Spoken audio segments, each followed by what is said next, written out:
Hello friends, कैसे हैं आप सब। उम्मीद करती हूँ आप सब बहुत अच्छे होंगे। आज मैं प्रीति एक बार फिर से आपका मंत्रा एजुकेशन हब आपके अपने चैनल में बहुत बहुत स्वागत करती हूँ। आज जो हम क्लास लेंगे, पढ़ेंगे, जानेंगे वो नेशनल एक्ट पॉलिसी और स्कीम्स के बारे में है। ये एक्ट्स, पॉलिसी और स्कीम्स वो स्कीम्स हैं जिन्होंने कभी पर्सन विद डिसेबिलिटीज के लिए काम किया था या काम कर रहे हैं। तो चलिए आज इसी के बारे में जानते हैं और अपनी क्लास की शुरुआत करते हैं। चलिए आगे बढ़ते हैं।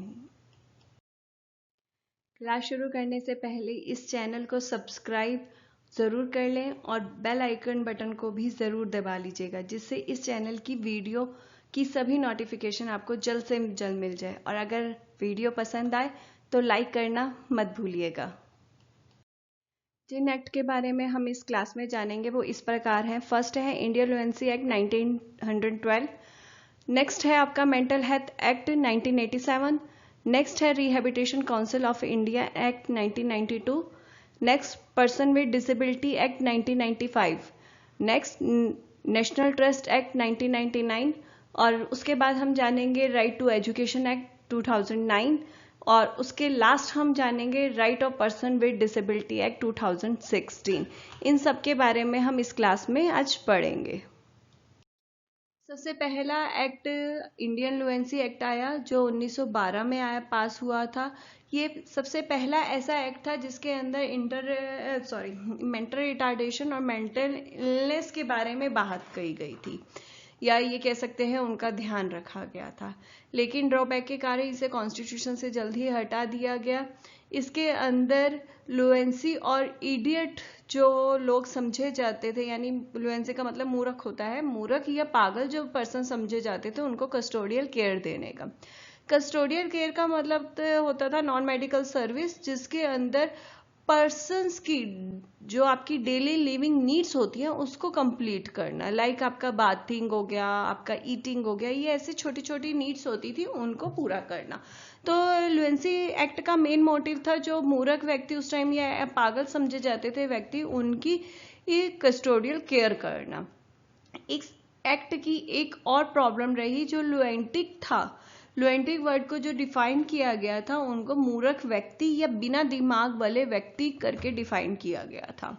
और इस एक्ट के अंदर जो मेंटल इलनेस और मेंटल रिटार्डेशन जो पेशेंट्स थे, उनको एक ही ग्रुप में इकट्ठे रखा गया। और साथ ही साथ मेंटल इलनेस और मेंटल रिटार्डेशन को सेम एक जैसे लॉ, आपके कानून उन पे अप्लाई होते थे, एक तरीके के उसी तरीके का सेम इलाज उनको मिलता था। नेक्स्ट एक्ट आता है मेंटल हेल्थ एक्ट, जो 1987 में Indian ministry of law and justice के द्वारा पास किया गया था।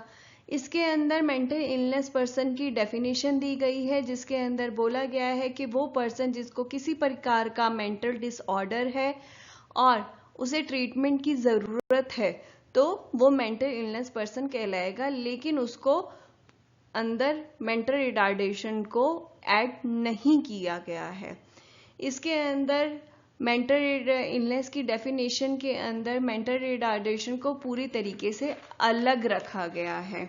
इसके अंदर मेंटल इलनेस को वो इलाज के लिए भी बोला गया है, इलाज देने के लिए भी बोला गया है, और बोला गया है कि किसी भी साइकेट्रिक हॉस्पिटल या नर्सिंग होम में उनको एडमिट करना वो उनका राइट है, अधिकार है।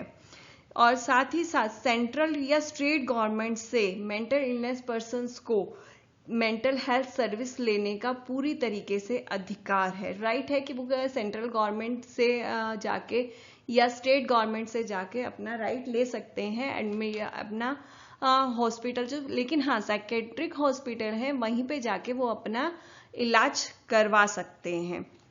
नेक्स्ट में कहा गया है, जो वहाँ के कैदी हैं, हमारे कैदी हैं होते हैं, अगर उनमें भी किसी तरीके की मेंटल हेल्थ कंडीशंस दिखाई दे रही है, किसी तरीके से उनके अंदर प्रॉब्लम दिखाई दे रही है कि उस मेंटल डिसऑर्डर या मेंटल इलनेस दिखाई दे रहा है, तो उनको भी अधिकार है कि वो भी अपना इलाज करा सकते हैं किसी भी साइकेट्रिक हॉस्पिटल या नर्सिंग होम के अंदर।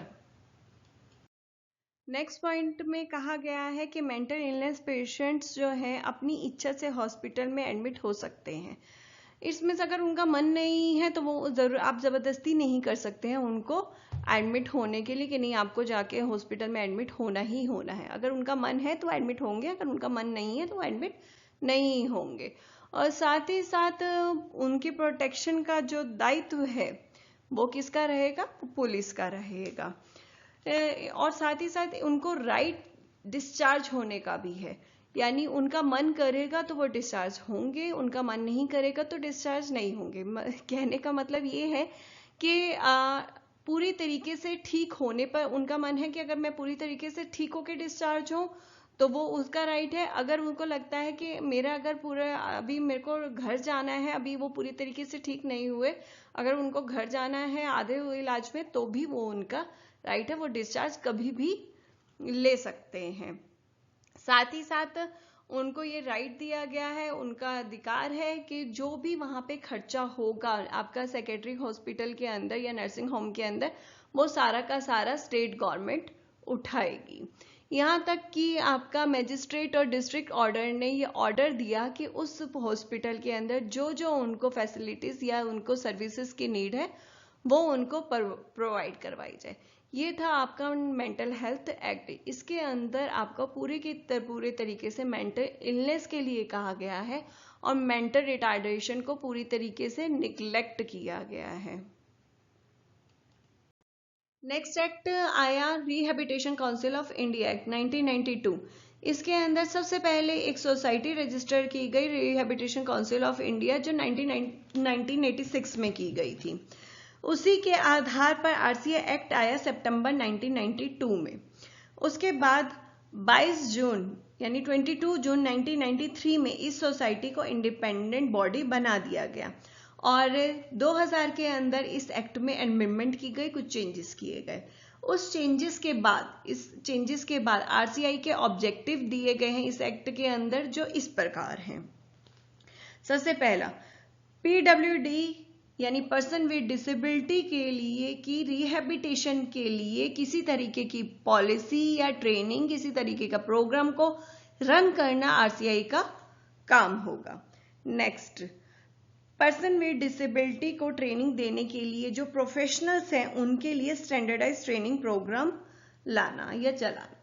आपका जो हम प्रोफेशनल्स होते हैं उनके लिए जो कोर्सेज चलते हैं, आपके डिप्लोमा कोर्स, सर्टिफिकेट, आपकी बैचलर डिग्री, मास्टर डिग्री, इस तरीके के जो रिहेबिटेशन फील्ड से जुड़े हुए आपके कोर्सेज हैं, उनके लिए करिकुलम रेडी करना, उनका पाठ्यक्रम के कब आपके एग्जाम होंगे, कब आपका क्या क्या आपको उसमें टॉपिक्स पढ़ने हैं, कितने कोई भी कोर्स कितने लंबे टाइम का होगा, ये सब कौन रेडी करता है? आरसीआई के द्वारा रेडी किया जाता है। नेक्स्ट, पर्सन विद डिसेबिलिटी के ट्रेनिंग देने वाले जो प्रोफेशनल्स हैं उनकी डिफरेंट कैटेगरी के एजुकेशन या ट्रेनिंग के न्यूनतम मानकों को निर्धारित करना। न्यूनतम मानक निर्धारित करना आरसीआई का काम होता है, पर न्यूनतम मानक होता क्या है? लाइक एग्जाम्पल, अगर आप कोई डिप्लोमा कोर्स कर रहे हो तो उसमें ये मानक निर्धारित किए गए हैं, न्यूनतम मानक निर्धारित किए गए हैं कि आपके 12th के अंदर 50% मार्क्स होने चाहिए। अगर 50% मार्क्स नहीं होंगे तो आप किसी डिप्लोमा कोर्स में एडमिशन नहीं ले सकते हैं। ये है न्यूनतम। तो हर कोर्स के लिए अलग अलग न्यूनतम मानक रेडी किए जाते हैं, वो निर्धारित किए जाते हैं, वो आरसीआई द्वारा किए जाते हैं। नेक्स्ट पॉइंट, पूरे देश में सभी ट्रेनिंग सेंटर्स को चलाने के लिए रूल्स बनाना, यानी जो इंस्टीट्यूशंस चल रहे हैं या रिहेबिटेशन फील्ड में या आप कभी खोलना चाहते हैं तो उनके लिए भी कुछ न्यूनतम मानक हैं, उनके लिए भी स्टैंडर्डाइज है कि रूल्स हैं कि आपको ये अगर इंस्टीट्यूशन खोलना है तो आपके पास ये चीजें होनी चाहिए। तो वो रूल्स रेगुलेशंस और जो है आरसीआई द्वारा तैयार किए जाते हैं। नेक्स्ट पॉइंट है, पर्सन विद डिसेबिलिटी के लिए रिहेबिटेशन फील्ड में वर्क करने वाले इंस्टीट्यूशन हो, ऑर्गेनाइजेशन हो या यूनिवर्सिटीज हो, उनको डिप्लोमा, डिग्री, आपका सर्टिफिकेट कोर्स, आपका मास्टर्स, बैचलर डिग्री चलाने के लिए रजिस्टर्ड करना, उनको रजिस्ट्रेशन देना कि आप अब ये कोर्स चला सकते हैं। वो आपका जो अभी हमने लास्ट पॉइंट पढ़ा है उन्हीं के आधार पे होता है कि वो जो आपके रूल्स रेगुलेशन अगर आप वो पूरे करते हैं तो आप मास्टर डिग्री चलाने के लिए आपको रजिस्ट्रेशन मिल जाता है, बैचलर डिग्री चलाने के लिए हर एक के जो कोर्सेज हैं उनको सभी को चलाने के लिए अलग अलग रूल एंड रेगुलेशंस हैं, तो वो अगर आप पूरे करते हैं तो आपको रजिस्ट्रेशन जो है दे दिया जाता है आरसीआई के द्वारा। नेक्स्ट पॉइंट, जो विदेशी यूनिवर्सिटीज हैं या इंस्टीट्यूशन है उसके द्वारा दिए गए डिप्लोमा, डिग्री और सर्टिफिकेट्स को रिकॉग्नाइज करना, ये काम भी आपका आरसीआई द्वारा किया जाता है। नेक्स्ट पॉइंट, रिहैबिलिटेशन या स्पेशल एजुकेशन फील्ड में रिसर्चेस को प्रमोट करना। रिसर्च आपको पता है कि कितनी इंपॉर्टेंट होती है किसी भी फील्ड के लिए, तो रिसर्च को प्रमोट करना भी आरसीआई का ही काम है। नेक्स्ट पॉइंट, प्रोफेशनल्स को सेंट्रल रिहैबिलिटेशन रजिस्ट्रेशन के लिए रजिस्टर्ड करना। जो प्रोफेशनल्स हैं उनका आपको पता है हमें रजिस्ट्रेशन नंबर मिलता है, जो रजिस्ट्रेशन नंबर है वो किसके अंडर आता है, सेंट्रल रिहैबिलिटेशन रजिस्टर के अंडर आता है। तो आरसीआई का काम ये भी है कि इसके अंडर में सेंट्रल रिहैबिलिटेशन रजिस्टर के अंडर में सभी प्रोफेशनल का रजिस्ट्रेशन करें। नेक्स्ट पॉइंट, इंडिया या अदर कंट्री में खुले हुए जो इंस्टीट्यूशन हैं जो पीडब्ल्यूडी रिहैबिलिटेशन फील्ड में काम कर रहे हैं उनको एजुकेशन या ट्रेनिंग के बारे में उनसे जानकारी कलेक्ट करें। कोई भी इंस्टीट्यूशन अगर कोई बाहर भी चल रहा है और इंडिया में भी चल रहा है तो उससे जो जानकारी जितनी से जितनी ज्यादा हो सकती है रिहैबिलिटेशन फील्ड में उनको कलेक्ट करना भी आरसीआई का ही काम है। नेक्स्ट पॉइंट, डिसेबिलिटी की फील्ड में काम करने वाले जो इंस्टीट्यूशन हैं, ऑर्गेनाइजेशन हैं, उनकी सहायता से रिहैबिलिटेशन स्पेशल एजुकेशन के क्षेत्र में कंटिन्यू एजुकेशन को इनकरेज करना। जो आरसीआई कंटिन्यू एजुकेशन को सपोर्ट करती है। कंटिन्यू एजुकेशन का मतलब है जो आपका जो नॉर्मल स्कूल्स होते हैं उनके बारे में बात की जा रही है कि आप डेली बेसिस पे चलाएं उस स्कूल को, ये नहीं कि आप एक दिन बुला रहे हैं 2 दिन नहीं बुला रहे हैं। तो कंटिन्यूइंग एजुकेशन पे जो लगातार चलती है एजुकेशन, जिस तरीके से नॉर्मल स्कूल चलते हैं उसके को सपोर्ट करती है। नेक्स्ट आपका आता है मैन पावर को डेवलप करने के लिए वोकेशनल रिहैबिलिटेशन सेंटर्स को रिकॉग्नाइज करना।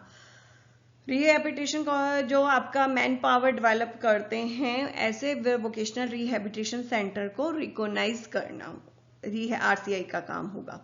नेक्स्ट, वोकेशनल रिहैबिलिटेशन सेंटर में जो ट्रेनिंग दे रहे हैं प्रोफेशनल या इंस्ट्रक्टर उनको उनका रजिस्ट्रेशन करना, ये भी आरसीआई का काम है।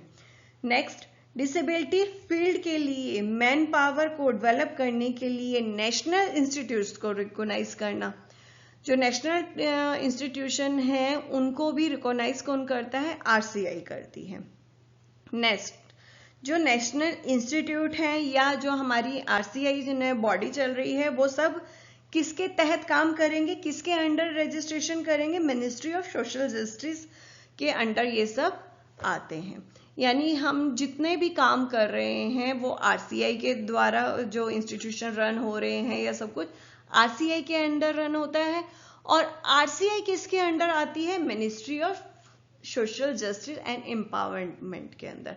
एक चीज याद रखिए, इसके ministry of social justice and empowerment is very important.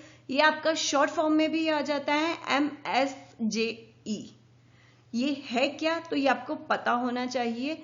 इसकी शॉर्ट फॉर्म आपकी 1 नंबर में भी आ जाती है, कभी सीटेट में भी आ जाती है या आपका कभी कंपटीशन एग्जाम में भी आ जाती है। तो इसको आपको जरूर पता होना चाहिए। मिनिस्ट्री ऑफ सोशल जस्टिस और एम्पावरमेंट शॉर्ट फॉर्म में भी आ जाती है और ये भी आ जाता है कि आपका आरसीआई किसके अंडर में आता है, तो किसके अंडर में आता है, ministry of social justice and empowerment के अंदर।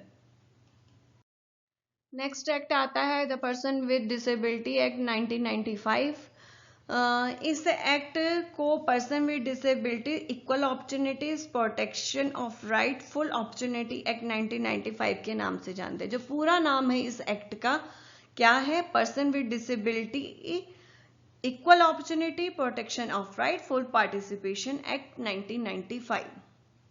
अगर आपको कभी पेपर में आता है इस एक्ट के बारे में या इस पीडब्ल्यूडी की फुल फॉर्म लिखने के लिए, तो पीडब्ल्यूडी की जो फुल फॉर्म है आपकी, पीडब्ल्यूडी एक्ट सॉरी की फुल फॉर्म आप पर्सन विद डिसेबिलिटी एक्ट नहीं लिखेंगे 1995, आप पूरा लिखेंगे, क्या लिखेंगे, person with disability equal opportunity protection of right full opportunity act 1995। अगर आप ये नहीं लिखेंगे तो आपको नंबर नहीं मिलेंगे।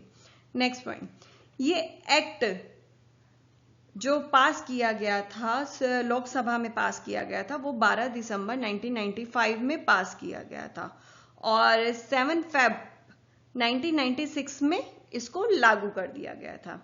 ये पूरी इंडिया में लागू हुआ था, पर जम्मू और कश्मीर में इसको लागू नहीं किया गया था या ये अप्लाई नहीं होता है।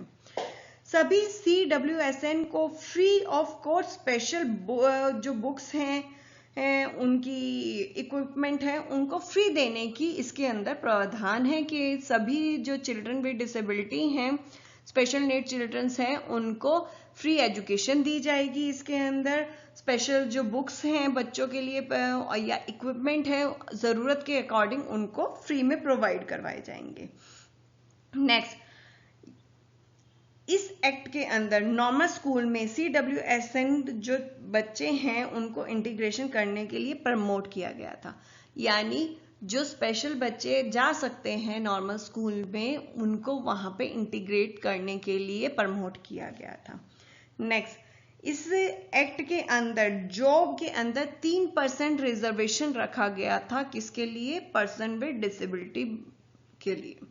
इसके अंदर जो 3% रिजर्वेशन रखा गया था गवर्नमेंट जॉब के लिए, उसमें 1% जो हर कैटेगरी के लिए रखा गया था, जो इस प्रकार है।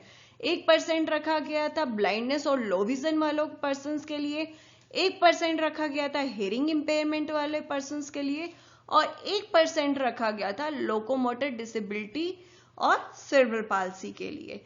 ये जो आपका 3% रिजर्वेशन है इन 3 कैटेगरीज के लिए था। इसके अलावा जो अंडर इसके एक्ट के अंदर आती हैं डिसेबिलिटीज, उनके लिए ये प्रावधान रिजर्वेशन का नहीं था। इसके अंदर 7 डिसेबिलिटीज हैं जो PWD एक्ट के अंदर जो बेनिफिट्स दे रखे हैं जो वो उठा सकते हैं, वो 7 कैटेगरी हैं। वो 7 कैटेगरी हैं आपकी, पहली आती है ब्लाइंडनेस, नेक्स्ट है लो विजन, नेक्स्ट है उससे नेक्स्ट है leprosy cured, hearing impairment, locomotor disability, cerebral palsy इसके अंदर साथ थी, और मेंटल रिटार्डेशन और मेंटल इलनेस। ये 7 डिसेबिलिटीज है जो इसके अंदर एक्ट के अंदर बेनिफिट्स दे रखे हैं, जो उसका लाभ ये 7 डिसेबिलिटी कैटेगरीज उठा सकती हैं। नेक्स्ट आता है आपका नेशनल ट्रस्ट एक्ट 1999, जो आपका जिसका पूरा नाम है national trust for the welfare of person with autism, cerebral palsy, mental retardation and multiple disability act 1999। इसका ये पूरा नाम है। अगर पेपरों में आ जाता है तो आप NTA को आप नेशनल ट्रस्ट एक्ट 1999 लिखते हैं तो वो गलत होता है। जब तक आप पूरा नाम नहीं लिखते उसका, तो उसे पेपरों में सही नहीं देकर नंबर नहीं दिए जाते हैं, नंबर बिल्कुल कट कर दिए जाते हैं, तो इस चीज़ का ध्यान रखिएगा। उसके बाद ये एक्ट जो है 30 दिसंबर 1999 में आपके सामने था, पास हुआ था, और जम्मू कश्मीर को छोड़ के पूरी इंडिया में इसको लागू कर दिया गया था। उसके बाद इसके नेशनल ट्रस्ट एक इंडिपेंडेंट बॉडी RCI की तरह बना दिया गया था, और वो किसके अंडर में आती थी, मिनिस्ट्री ऑफ सोशल जस्टिस के अंडर में काम करती थी। और ये आपका national trust of the welfare of person with autism, cerebral palsy, mental retardation and multiple disability act, जो आपका एक्ट 44 ऑफ 99 में आया था, उसके अंडर उसके ऑब्जेक्टिव को पूरा करने का काम करती है। नेशनल ट्रस्ट के ऑब्जेक्टिव इस प्रकार हैं। पहला, पर्सन विद डिसेबिलिटी को इंडिपेंडेंट रूप से लाइफ स्पेंड करने के लिए कैपेबल बनाना और कम्युनिटी के साथ उनको जोड़ना। नेक्स्ट, पर्सन विद डिसेबिलिटी को अपने परिवार के साथ रहने के लिए जिन जिन जरूरतों की नीड है, आवश्यकता है, जिस जरूरतों की, उनको पूरा करना नेशनल ट्रस्ट का काम रहेगा। नेक्स्ट, उन रजिस्टर्ड संस्थाओं को सपोर्ट करना जो पर्सन विद डिसेबिलिटी की फैमिली की प्रॉब्लम्स को दूर करते हैं। उन संस्थाओं को जो रजिस्टर्ड हैं और पर्सन विद डिसेबिलिटी की फैमिली की जो क्राइसिस के टाइम पे उनकी हेल्प करती हैं, उन ऑर्गेनाइजेशन को सपोर्ट करते हैं, उनको एड्स देकर, इक्विपमेंट देकर, तो इस तरीके से उनकी हेल्प की जाती है।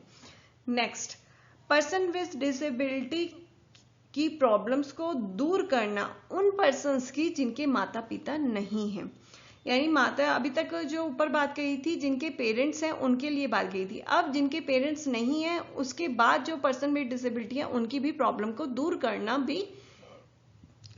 उनको भी दूर करना नेशनल ट्रस्ट का काम है। नेक्स्ट, आपके पेरेंट्स या गार्जियंस जिनके एक्सपायर हो जाते हैं उस कंडीशन में भी पर्सन विद डिसेबिलिटी की केयर करना, उनकी सुरक्षा करना भी नेशनल ट्रस्ट का काम है, और उसके लिए वो उपायों को ढूंढती है कि कैसे उनकी रक्षा, वो खुद नहीं करती है, वो खुद नहीं अपने बच्चों को रखती है, वो उसके लिए उपाय ढूंढती है कि किस तरीके से किया जाए। तो ऐसे बच्चों के लिए, नेक्स्ट है, ऐसे बच्चों के लिए उन्होंने गार्डियंस और ट्रस्टी को अपॉइंट करना शुरू किया ताकि वो उन बच्चों की हेल्प कर सके। वो अपॉइंट करती है गार्डियंस को और ट्रस्टी को कि आप इस बच्चे की सुरक्षा करोगे। नेक्स्ट आता है पर्सन विद डिसेबिलिटी जो है equal opportunity protection of right और फुल पार्टिसिपेशन के ऊपर काम करती है कि इन बच्चों को पूरी तरीके से इनको इंडिपेंडेंट बनाया जाए, इक्वल अपॉर्चुनिटी दी जाए, उनका प्रोटेक्शन का राइट है और फुल पार्टिसिपेशन का उनको राइट देता है। ये इस पे वर्क करती है। साथ ही साथ नेक्स्ट जो पॉइंट उसमें बोला गया है कि ये इसके मेन ऑब्जेक्टिव है, इनको पूरा करने के लिए नेशनल ट्रस्ट और अन्य प्रोग्राम या अन्य काम कर सकती है, लेकिन मेन ऑब्जेक्टिव उसका ये रहेगा, उसको पूरा करने के लिए और दूसरे कई काम नेशनल ट्रस्ट अपने आप से कर सकती है। ये आपका पूरा था national trust act. National trust के बाद जो है एक्ट आता है राइट टू एजुकेशन एक्ट आता है 2009। इसके अंदर जो है हमारे कॉन्स्टिट्यूशन के अंदर 86 अमेंडमेंट किया गया था 2002 के अंदर, और ये अमेंडमेंट किया गया था कॉन्स्टिट्यूशन के 21 आर्टिकल ए के अंदर। इसके अंदर जो है 6 to 14 ईयर के बच्चों के लिए फ्री और कंपलसरी एजुकेशन लेकर आया ये एक्ट, और इसके अंदर आपका जो है सभी बच्चों को कंपलसरी कर दी गई थी ये, और इसको फंडामेंटल राइट बना दिया गया था। और इंडिया एक 35 कंट्री में से एक हो गया था जिसने सभी बच्चों को फंडामेंटल राइट दिया एजुकेशन का 1 अप्रैल 2010 तक। ये आपके सामने प्रेजेंट था। और इस एक्ट के अंदर 2012 के अंदर अमेंडमेंट भी किया गया है। आरटीई एक्ट क्या क्या प्रोवाइड करता है, चलिए अब ये देख लेते हैं, आगे बढ़ते हैं। फर्स्ट पॉइंट है सभी बच्चों को अपने पड़ोस के स्कूल में एलिमेंट्री एजुकेशन तक फ्री और कंपलसरी एजुकेशन लेने का राइट दिया गया है। यानी कोई भी आस पड़ोस का कोई भी स्कूल है उसके अंदर बच्चों को फ्री और कंपलसरी एजुकेशन लेने का राइट दिया गया है। नेक्स्ट पॉइंट है इस एक्ट के अंदर क्लियर किया गया है कि कंपलसरी एजुकेशन क्या है, और साथ ही साथ ये भी क्लियर किया गया है फ्री का क्या मतलब है। तो फर्स्ट, कंपलसरी एजुकेशन का मतलब अकॉर्डिंग टू एक्ट ये है कि गवर्नमेंट सुनिश्चित करेगी कि 6 से 14 साल तक के बच्चों को एडमिशन दिया जाए। किसी भी बच्चे को आप मना नहीं कर सकते हो एडमिशन के लिए, और जिन बच्चों को एडमिशन दिया जा रहा है उनकी स्कूल में प्रेजेंस होना जरूरी है, और साथ ही साथ फुल एजुकेशन बच्चों को दी जानी चाहिए। ये है कंपलसरी एजुकेशन। साथ ही साथ फ्री का मतलब बताया गया है कि स्कूल में प्रोवाइड की जाने वाली किसी भी तरीके की सर्विस के लिए कोई फीस या चार्ज नहीं किया जाएगा। ये एक कंपलसरी एजुकेशन के लिए रुकावट बन सकती है। नेक्स्ट पॉइंट, इसमें जिन बच्चों को समय पर एडमिशन नहीं दी हुआ है उनका एज अप्रोप्रिएट क्लास में एडमिशन का भी प्रोसेस है इस एक्ट में। यानी किसी कारणवश जिन बच्चों ने कभी एडमिशन नहीं लिया है लेकिन अब वो एज के अब आ रहे हैं एडमिशन के लिए और एज उनकी बड़ी है, तो उन्हें शुरू से नहीं पढ़ना है, उनका एज के अकॉर्डिंग क्लासरूम के अंदर एंटर किया जाएगा, एडमिशन किया जाएगा। Next point, free and compulsory education बच्चों को दिलाना गवर्नमेंट का, लोकल अथॉरिटी का और पेरेंट्स का काम है, उनकी जिम्मेवारी है, और इसके द्वारा जो आएगा खर्च वो सेंट्रल और स्टेट गवर्नमेंट मिलके उठाएगी। नेक्स्ट पॉइंट, इसमें इंश्योर किया जाता है कि स्कूल के अंदर स्टूडेंट और टीचर का रेशो तो जो बोला गया है उससे ऊपर नीचे तो नहीं है। साथ ही साथ ये इंश्योर किया जाता है कि रूरल और अर्बन एरिया अलग अलग तो नहीं कर दिए गए हैं, यानी एक सेक्शन आपका ग्रामीण बच्चों का बना दिया गया, एक सेक्शन आपका शहरी बच्चों का बना दिया गया, तो इस तरीके से तो काम नहीं चल रहा है।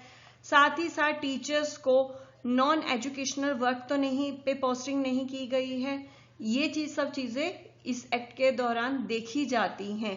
लेकिन यहाँ पर जनगणना करना, स्टेट, सेंटर या पार्लियामेंट के चुनावों में अगर जरूरत पड़ती है टीचर्स की तो, और डिजास्टर में जो होते हैं उनमें रिलीफ का काम टीचर्स के द्वारा करवाया जा सकता है, लेकिन बाकी जो नॉन एजुकेशनल वर्क है उसमें वो काम नहीं कर सकते हैं, उसके लिए अलाउ नहीं किया गया है इस एक्ट के अंदर। नेक्स्ट, इस एक्ट के अंदर आपको ट्रेन टीचर्स तो अपॉइंट करने हैं, लेकिन जो है टीचर्स को बहुत चीजें मना की गई हैं करने के लिए। फर्स्ट, फिजिकली और मेंटली आप बच्चों को हरास नहीं कर सकते हैं, उसके खिलाफ है ये एक्ट। साथ ही साथ जो स्क्रीनिंग की जाती है, स्क्रीनिंग जो एडमिशन के टाइम पे की जाती है कि जिसको आप इंटरव्यू बेसिस कहते हैं, तो वो चीज मना की गई है। कैप्शन फीस मना की गई है जो डोनेशन के नाम से ली जाती है। साथ ही साथ प्राइवेट ट्यूशन टीचर्स के द्वारा जो दी जाती हैं स्कूल टीचर्स के द्वारा, उसके सख्त खिलाफ है ये आपका। इसके अलावा जो विदाउट रिकॉग्नाइज स्कूल्स हैं उनको रन करने के बिल्कुल खिलाफ है। तो ये चीजें, ये स्कूल जो चलाते हैं उनको इन चीजों का ध्यान रखना पड़ेगा। नेक्स्ट पॉइंट के अंदर जो है कॉन्स्टिट्यूशन के अंदर नॉर्म्स दिए गए हैं उनको ध्यान में रखते हुए करिकुलम डेवलप करने के लिए कहता है ये, जिसके अंदर बोला गया है कि बच्चे का फुल डेवलपमेंट हो, ऑलराउंड डेवलपमेंट हो। फुल डेवलपमेंट, ऑलराउंड डेवलपमेंट का मतलब हर बच्चे के हर स्किल, हर एरिया के अंदर उसका विकास हो, ऐसा करिकुलम डेवलप करना है, जिसके अंदर बच्चे की नॉलेज का विकास हो, साथ ही साथ बच्चे का जो टैलेंट है वो उभर के आए और उसका विकास हो। और जो करिकुलम है चाइल्ड सेंटर लर्निंग होना चाहिए, जिससे बच्चे की एंजाइटी दूर हो जाए, जो उसका फियर है उसके पढ़ाई को लेकर वो सब दूर हो जाए। ये है हमारा RTE एक्ट। नेक्स्ट एक्ट आता है right of person with disability act 2016। ये सबसे लेटेस्ट एक्ट है। इसके बाद अभी तक कोई एक्ट पर्सन विद डिसेबिलिटी के लिए नहीं आया है। ये एक्ट रिप्लेस करता है person with disability equal opportunity protection of right and full participation act 1995 को। साथ ही साथ United nation convention on the right of person with disability UNCRPD 3 दिसंबर 2006 के अंदर जो ये एक्ट आया था, इसके ऑब्जेक्टिव्स को, उसके प्रिंसिपल्स को ध्यान में रखते हुए ये बनाया गया है एक्ट। ये बिल जो है पार्लियामेंट में 7 फरवरी को 2014 को सामने रखा गया था और ये पास हुआ राज्यसभा में 16 फरवरी 2016 में और लोकसभा में 14 दिसंबर 2016 में ये पास होके सामने आया। साथ ही साथ पर्सन विद डिसेबिलिटी एक्ट के अंदर 7 डिसेबिलिटीज थी और उसको इंक्रीज करके इस एक्ट में 21 डिसेबिलिटीज कर दी गई हैं। साथ ही साथ यहाँ पर फ्री एजुकेशन का जो राइट है उसकी एज ग्रुप को भी बढ़ा दिया गया है। CWSN के लिए 6 to 18 ईयर कर दिया गया है और साथ ही साथ जो जॉब रिजर्वेशन है उसको भी इंक्रीज करके 3% से 4% कर दिया गया है। और ये जो इस एक्ट के अंदर जितनी इसके अंदर 21 डिसेबिलिटीज आती हैं वो इस एक्ट के अंदर दी जाने वाली बेनिफिट्स को तभी वो कर पाएंगे, बेनिफिट उठा पाएंगे उसका, जब तक उनकी 50% जो है डिसेबिलिटीज नहीं होती। कम से कम 40% डिसेबिलिटीज होनी जरूरी है कि किसी भी पर्सन को इस एक्ट के अंदर जो बेनिफिट है उसको उठाने के लिए।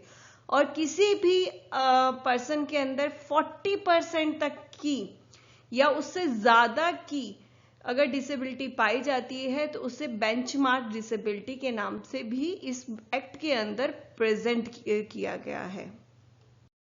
आरपीडब्ल्यूडी एक्ट के कुछ सिद्धांत है जो इसको फॉलो करता है, वो इस प्रकार है।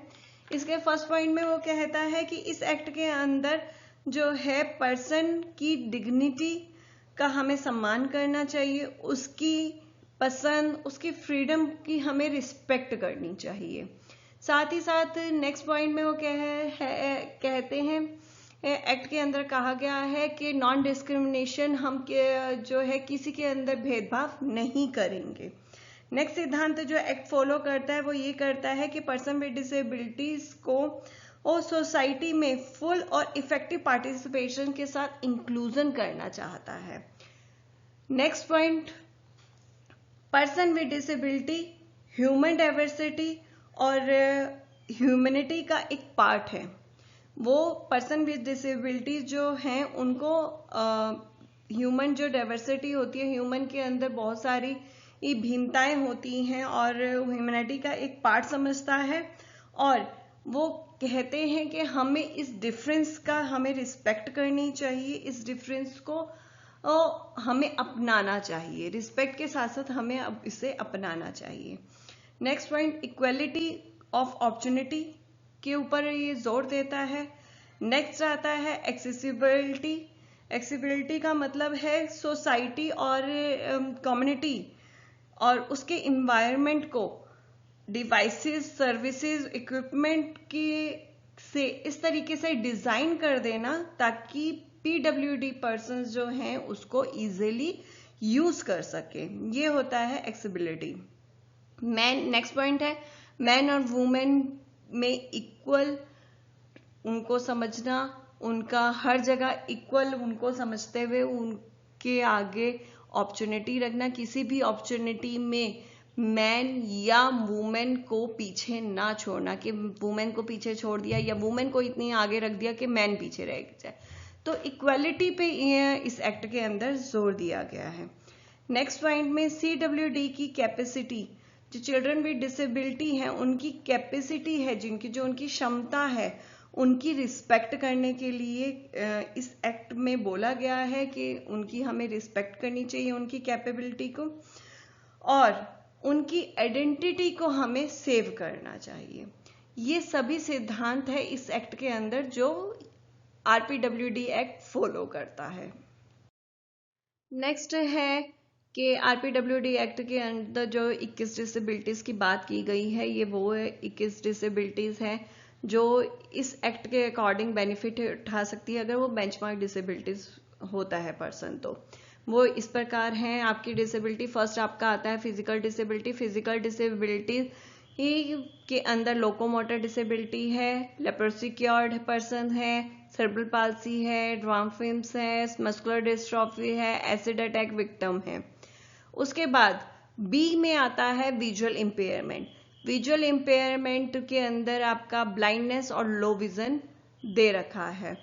नेक्स्ट है हेयरिंग इंपेयरमेंट। हेयर इंपेयरमेंट के अंदर आपका deaf and hard of hearing दे रखा है। साथ डी आता है स्पीच एंड लैंग्वेज डिसेबिलिटी। अब फिजिकल डिसेबिलिटी के बाद सेकंड नंबर पे दे रखा है इंटेलेक्चुअल डिसेबिलिटी। इंटेलेक्चुअल डिसेबिलिटी के अंदर दो डिसेबिलिटीज दे रखी हैं, स्पेसिफिक लर्निंग डिसेबिलिटी और ऑटिज्म स्पेक्ट्रम डिसऑर्डर। ये आपकी डिसेबिलिटीज दे रखी हैं। थर्ड नंबर पे है मेंटल बिहेवियर। मेंटल बिहेवियर आपका दे रखा है। उसके बाद फोर्थ पे आ जाते हैं हम डिसेबिलिटीज क्योज ड्यू टू, कि कुछ ऐसे सिम्टम्स हैं, सिम्टम्स की वजह से उनको डिसेबिलिटीज में रखा गया है। क्रॉनिक न्यूरोलॉजिकल कंडीशन, कुछ क्रॉनिकल न्यूरोलॉजिकल कंडीशंस आती हैं, उसके अकॉर्डिंग जो है डिसेबिलिटी माना जाएगा। फर्स्ट है आपका आता है मल्टीपल स्क्लेरोसिस और नेक्स्ट आता है पार्किंसन डिसीज। नेक्स्ट आपका ब्लड डिसऑर्डर, यानी ब्लड के अंदर कुछ प्रॉब्लम आ जाती है तो उसको डिसेबिलिटी माना जाए। ब्लड डिसऑर्डर के अंदर haemophilia, thalassaemia, sickle cell disease आते हैं और लास्ट 5वें उसमें मल्टीपल डिसेबिलिटीज दिया गया है। और छठे के लिए भी एक स्पेस छोड़ा गया है, any other category as may be notified by the central government. अगर कोई भी ऐसी कैटेगरी हो सकती है जो सेंट्रल गवर्नमेंट के द्वारा नोटिफाई किया जाए तो उसको भी इसके अंदर ऐड किया जाएगा। ये आपकी 21 डिसेबिलिटीज हैं जिसको आरपीडब्ल्यूडी एक्ट के अंदर ऐड किया गया है। और ये अगर इनमें से कोई भी पर्सन इससे ग्रसित है, इनमें से किसी भी डिसेबिलिटी में, और 40% अगर उसे डिसेबिलिटी है और वो आरपीडब्ल्यूडी के एक्ट के द्वारा जो जो बेनिफिट दिए जा रहे हैं वो उठा सकता है। हम इन डिसेबिलिटीज को डिटेल में पढ़ेंगे एक एक करके, साथ ही साथ मैं एक्ट को भी डिटेल में लेकर आऊंगी। धीरे धीरे धीरे सभी पीटीज के आपके सामने रखूंगी कि कौन सी कैसी से आपकी डिसेबिलिटी है, क्या क्या बोलती है, क्या क्या कहा गया है, किस एक्ट में किसके बारे में क्या कहा गया है, क्या क्या बेनिफिट मिलते हैं इन डिसेबिलिटीज को और इनके टाइप्स क्या हैं, इन सब के बारे में हम धीरे धीरे धीरे हम डिटेल में पढ़ेंगे। अभी ये शुरुआत है तो एकदम से मैं आपके सामने बहुत कुछ नहीं ला सकती हूँ, नहीं तो कंफ्यूजन हो जाएगी। इसलिए धीरे धीरे धीरे आपके सामने एक एक करके चैप्टर खुलेगा। तो आरपीडब्ल्यूडी एक्ट भी यहीं पे फिनिश होता है, यहीं तक है ये आरपीडब्ल्यूडी एक्ट। डिटेल में हम पढ़ेंगे आगे स्लाइड्स में, जब भी नेक्स्ट मैं पीपीटीज लेकर आऊंगी पूरी आरपीडब्ल्यूडी एक्ट के बारे में। आज की क्लास कैसी लगी कमेंट करके ज़रूर बताइएगा और मेरे चैनल को सब्सक्राइब करना मत भूलिएगा। साथ ही साथ अगर वीडियो अच्छी लगी, क्लास अच्छी लगी तो लाइक ज़रूर करिएगा। Thank you so much. Next time फिर मिलेंगे जल्दी ही एक नई क्लास के साथ, एक नए टॉपिक्स के साथ। Thank you so much.